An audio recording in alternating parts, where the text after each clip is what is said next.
There's a saying that goes like this: every day for the criminal and one day for the thief. This is exactly what happened to President Ramaphosa. But unfortunately, he was the thief today because during Parliament, an official looked him dead in the eye and said he has failed to take South Africa to a greater level and should quit. As funny as this sounds, it happened. Welcome back to this channel, and as always, kindly smash the subscribe button, like, and share this video. Grab your popcorn and relax, because today's video is something you wouldn't want to miss.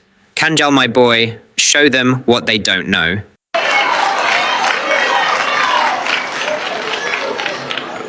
Ngiyabonga mgcini sihlalo Gwaza Mkhonto sibulise emakhaya sibulise nakumongameli we-MK Party President Jacob Zuma nabaphulaphula emakhaya. Athe Maswati cha ayikusisiyala asiphumeleli. We can never pass this budget with such lofty ideals. Number one, it grow the economy. You can't grow the economy, Mr. President. You don't have that power under a neoliberal economy. And a neoliberal economy for us Africans become a neo-colonial economy. Because once you liberalize your economy, you know it yourself, you will reduce tariffs, you are going to deregulate, you are going to rely on forex, which is why you are going to tell us about attracting foreign direct investment. When you do those things, you are going to shut down your local industries in favor of external ones. You are going to face unemployment. Let's look at the textile industry. It's the industry that were born, were teenagers in the 80s. That's what supported us. Our mothers worked in factories and firms. From Bramfontein all the way to Doornfontein, past Johannesburg GP, those were textile industries. From Cape Town all the way to Mowbray, all these areas are ghost towns, because after 94, the first decade of 94, when we neoliberalized, we lost at least 150,000 jobs in the textile industry because we lowered tariffs from around 30% to 2 point something. How did we do that when we knew that's the backbone, especially for women in this country? Now, I want to give you two 36-year-olds. One is now 38, Thomas Sankara and Captain Traore. If you really want us to affirm this budget with the proviso that it will grow the economy, throw off the yoke of neoliberalism. Put South Africans first in terms of the economy. Sankara has a phrase. He says, we choose between champagne for all and water for few, or champagne for few and water for all. I had to ask the young people in my party. Clearly the ace of spades has been flowing in high echelons in this country, because we can't provide water for all. And even the water we provide has no quality. It breaks your heart to go to a municipal level, and you see how drinking water is mixing with sewage. And we don't even have a plan to clean that water. We've done the worst under your 2 terms, actually. Even this bottled water is scary for me, because the South African Bureau of Standards role has been shrinking and shrinking. We don't know how much plastic we are drinking in this water. So you moved us from water that was deemed the best in 94. Tourists who came here said, South Africans, why drink bottled water? You have the best water, it is clean. We are now reliant on bottled water, which is not even properly checked if it is up to standard in terms of the plastic that's melting into the water. Now, look at infrastructure. And there's nothing you can do about it, really. You can give us lofty promises. I don't know if we should even call it infrastructure. We've become a country of potholes. In big cities like Johannesburg and Pretoria, so how does the rural area look? If that's how it looks there. Unemployment, I'm only looking at one category of young people, 24 to 34. It's sitting at 40%. And then we are telling us you're going to grow the economy. How? Because though we are reliant on borrowing and we are reliant on foreign direct investment, When they come here to invest, they give you conditions that suit them, that do not suit us, which is why we have such a high rising unemployment of young people. So how will you grow this economy? Another quotation that I like by Sankara still. Sankara says Africa is not developing because Africans are not mad enough. Well, I'm looking at you. I don't think we are mad enough to deliver the growth of this economy. Your 2 terms have not assured me that you will, because you refuse to decouple yourself from neoliberalism. You still want to believe in macroeconomics. Like we are told now that the GDP is growing, actually amongst its highest. We are told inflation is steady, actually amongst its lowest. See, the dilemma of a macroeconomic economy, which is a neoliberal economy, is that it works for multinational corporations, not for the poor. Because despite that GDP and that inflation, the cost of living is high and it's escalating. Lord, in your tenure, Mr. President, you have managed to do the impossible. You shut down Vilakazi Street. It's a ghost town. Township economy is at a grinding halt. People don't have money. So these small and medium businesses are dying at the expense of transnational corporations. How are you going to grow the economy when you are championing a neoliberal agenda? The two don't mix. Look at the fiscal policy that we champion. Sure, see the contradictions. That's the law of neoliberalism. It is riddled with contradictions for the poor. We are told that our personal income tax system is one of the most progressive ones in the world. But it relies on regressive taxation. Regressive taxation are taxes that continue to tax the poor more while the rich are getting richer. Like VAT. Like fuel levy, taxing alcohol, taxing cigarettes. The people are so poor, you are punishing them for the little comfort they are trying to get. Taxing sugar. While multinationals are doing what? Tax evasion.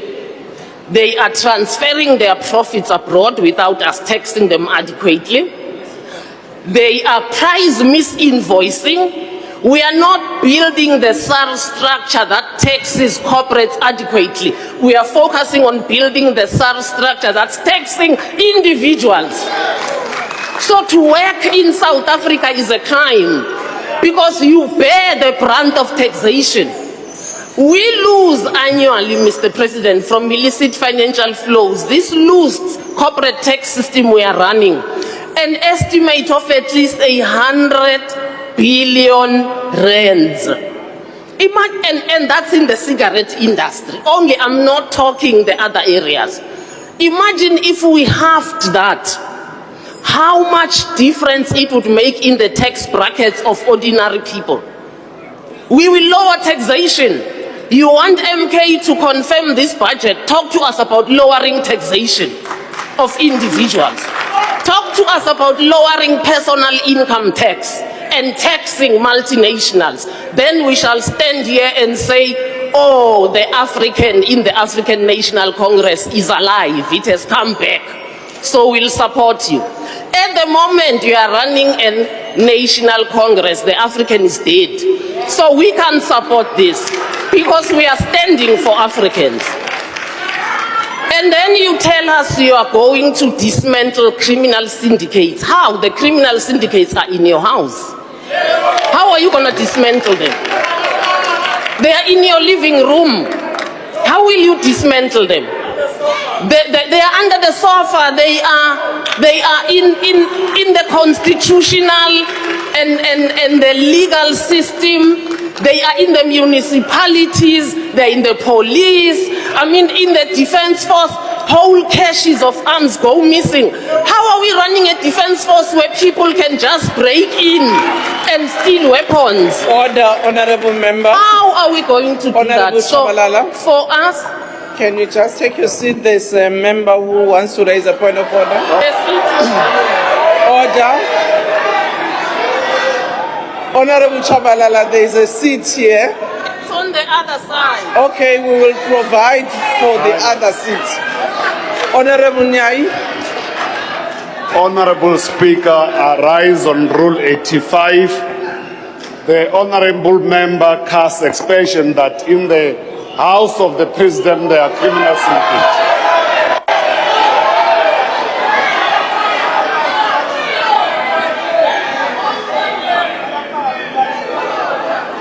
Honorable Member, thank you very much. I've noted your point of order, but my understanding, and that can be checked, is that the "you" was in reference not to an individual, but generally.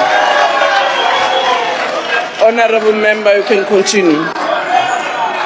Thank you very much, Honorable Speaker. You know, these interruptions do not actually tamper with my trail of thought because it's not me speaking, it's ancestors. So let's continue. Mr. President, if you really want us as MK Party to support this budget, Africanize it. Get in touch with your Afrocentric side. I know you lost it long ago, but it's not a lost cause. You can still get it back. Gwaza mkhonto gwaza. Gwaza mkhonto gwaza. Vote MK Party, vote. Vote MK Party, vote. Amandla Progressive Alliance, Amandla. Amandla. Thank you, Honorable Member. Honorable. Now, for you to understand what exactly is happening, let's quickly dive into how it all started. Let's quickly head over the Mad Langer bombshell, Kanjel, my boy. Do what you know how to do best. Those reforms need to touch on a whole range of issues.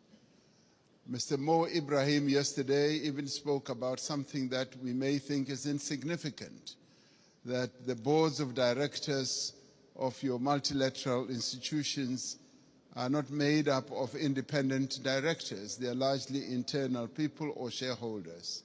So that in itself, for us, it's an important reform. We also need to look at the distribution of the special drawing rights. I find it a bit difficult to be told that this is set in the rules and it will forever be like that, and that it's either you get 0 or you get 34 billion. In our view, this is not a zero-sum game. It's a game where we all need to be dealt with equity in an equitable manner. And there is a need for reform in that regard as well. And the other important thing for this to happen, it will help us not to participate as unequal cousins in these institutions. It will help us to participate fully, and so that we don't have a sense that we are beggars, that we are being dealt with out of generosity. I think it's important in the new era that the world is in now that there should be a good measure of equality among sovereign nations. You know, recently, 7 African countries decided to go and put a call for peace to Ukraine and to Russia. And we raised a number of issues. Zambia was represented, Comoros was represented, Republic of Congo was represented, Senegal was represented, Uganda, as well as South Africa. So we were all represented, and Egypt as well. So we were all at one, that even as we were going to address an issue of the war which has had a negative impact on the African continent, which is the rise in prices for food, rise in prices for fertilizers, we were clear that we are not going there as beggars. We are not going to ask for a favor to both Ukraine and Russia. We were going there to say, open up the Black Sea Channel so that the grains and the fertilizers should go into the world market. So we were not on a begging mission, even as we are in great need as a continent and all that. That should go to demonstrate that Africa should never be seen as a continent that needs generosity. We want to be treated as equals. Even in the multilateral institutions, we want to be treated as equals. And if our equity is at a low ebb, there must be ways in which that can be addressed. To us, this is very important. Our sovereignty is one of the things that we hold on dearly to. And we demonstrated that very clearly to both President Zelensky and to President Putin when it came to this issue. Even as there were suggestions that, yes, we can donate this, we can donate that, we said, we want you to release these grains and fertilizers to the world market so that the world can trade in these commodities and other issues we can handle in a different way. I wanted to make that point so that it should be understood where Africa has evolved up to. We want to be key players on the world stage, want to be key players even in the financial markets and in the MDBs. Now, these are the positive things. I do, Mr. President Macron, want us to address another issue which to us is a bit of a negative. You will have heard President Sisi talking about the 100 billion that was promised in Paris. President Sassou Nguesso yesterday as well also spoke about it at the dinner. Now, there is that issue that a number of the commitments that have been made have not really been fully lived up to. But before I get into details, let me immediately say that we recognize the many initiatives that have been put on the table, and a number of countries here have done so. Germany has gone out of the way to put a number of initiatives, and the US has also done a number of things. But there have been times when we felt like we were beggars. I played a key role as chair of the African Union during the COVID period. We felt like we were beggars when it came to vaccine availability, when we felt we needed access to vaccines, and the Northern Hemisphere countries had bought all the vaccines in the world, and they were hogging them. And they didn't want to release them at the time when we needed them most. And we felt like we were begging. And at times it felt like they would just be droppings from the table, that yes, we will give you that and that. And let me tell you something that generated a lot of resentment. We resented that, and it got worse when we said we want to manufacture our own vaccines. And when we went to the WTO, there was a lot of resistance, enormous resistance. And we kept saying, what is more important, life or profits by your big pharmaceutical companies? And that too, I must tell you now, generated and deepened that disappointment and resentment on our part, because we felt like life in the Northern Hemisphere is much more important than life in the global South. And these are issues that need to be addressed. And I'm glad that we are all seated here like this, because we've got to get to the heart of these matters and address them. Now, I come to promises that have been made. And Chancellor Scholz was saying, we've got to walk the talk. Yes, we want to see the talk being walked. President Sassou Nguesso yesterday said at the dinner, $100 billion was promised per year. And he was saying, I've never seen that. And many of us will testify that that $100 billion has never really been made available. And this should stand out as something that needs to be addressed. Because sometimes we sit at conferences like this and say, yes, we'll make this available, and we believe you. We believe you, but now the tire must hit the tar. We must now see action flowing from that. Now, I want to then talk about something very practical. President Sassou Nguesso raised it yesterday. He said he would be happy if flowing from this summit, we do something very practical on the infrastructure side. Having said that 600 million people in Africa do not have electricity, and yet we've got all the resources to generate electricity, particularly the mighty Congo River, and that there have been plans to build a number of power stations that will generate, in my calculation, up to 70,000 megawatts.